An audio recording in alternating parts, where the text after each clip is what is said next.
Hey guys, it's Brennan the Paleo Dude back with another Jurassic World figure review. Today we'll be taking a look at the sort of new Savage Strike Echo figure from the Camp Cretaceous toy line.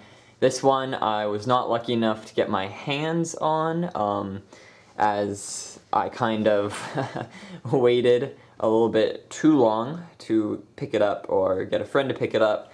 And it was part of the kind of elusive lineup that included the Proceratosaurus, the Scootosaurus, and the Styracosaurus, and two of which, the Scootosaurus and the Styracosaurus, I was not lucky enough to get. I was planning to order them online. I think this one was also from the same kind of lineup, as you can see the writing on there. And so it was the last kind of raptor from this sort of Savage Strike series that I need to complete this little grouping. And luckily I was able to do a trade with a good friend on Instagram, Jurassic .18.6, and he was happy enough to trade for two of the goo eggs that we've got up here. And I'm super grateful to that. If you guys have Instagram, I definitely recommend checking him out. I'll put his name down in the information of this video so you guys can take a look at his account and go give him a follow. So this figure in particular is quite interesting. I've seen a lot of different reviews on it saying the color's a little off and this, that, and the other. But I personally am a big fan of the improvement. The old Echo figure was a bit cartoonish in color. I mean, it wasn't far off from a lot of the Mattel figures and it fit quite well, but I'm definitely digging the darker shades on this guy, as well as the detailing's a lot better with different patterns, but accuracy, I'm gonna have to jump on the same boat and say that it's not completely movie accurate with the patterns and the colors. But I still like the style and how it fits in with this darker theme of the newer Raptor figures. You can see Delta there is also a darker color. I'll probably do a comparison video later as I don't have the other Raptors here with me at the moment. So yeah, let's start unboxing Echo and see how well the action figure works, or action feature. So it's just two of these bands. Just go snip, snip. Boop. Okay.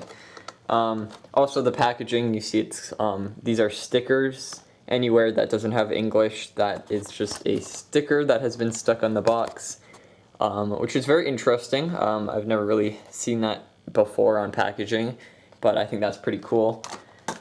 So here we go. We've got painted toenails, no painted fingernails. I mean, all of the Raptors don't have it, so not a surprise there. The inside of the mouth is painted, the top's not painted. Other figures do have that painted. Oh, the original blue doesn't. So no paint on the top, but paint on the tongue. Teeth are fine. The eyes are pretty cool. I think this is like the Lost World / male raptor type head. It's got the crest on it, so it's not really fitting to the rounded female heads. But nonetheless, I don't think that's too big of a deal, because they did just reuse the raptor jumping mold. It would have been neat to see them maybe plop one of these raptor heads onto this mold, because it seems like the neck ball joint is very, very similar in size, but they went with the male head, so that's still fine.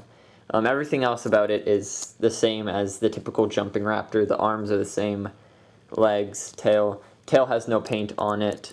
It's a little loose. That shouldn't be a problem. I do like this color on the back with the sort of reddish, orangey, and kind of a transition gradient down, and these darker stripes, and then this kind of like lighter on the bottom jaw, and then down to the stomach. It kind of ends at like below the arms, and then nothing else. It's just all one color.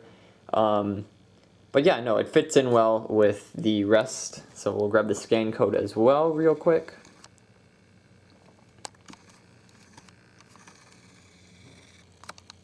Let's try and focus a little bit better. There we go.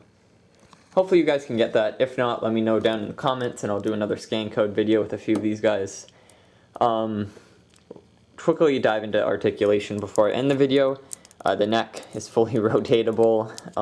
It's kind of on a pivot as well. The arms can flay out like that, and the jaw opens and closes. Really cool figure. I think these might be still available on Amazon Japan. I'm not sure, but it was definitely a hard one to track down, that's for sure. Now that is like one step closer to helping me complete my collection. I think I'm 5 figures away from completing the 2018 and 19 toy line. Super exciting, and this just gets me another step closer to completing the the Camp Cretaceous toy line. So yeah, no, I'm getting really close, and this is definitely helping me 1 figure at a time at the moment, as these ones are harder to track down.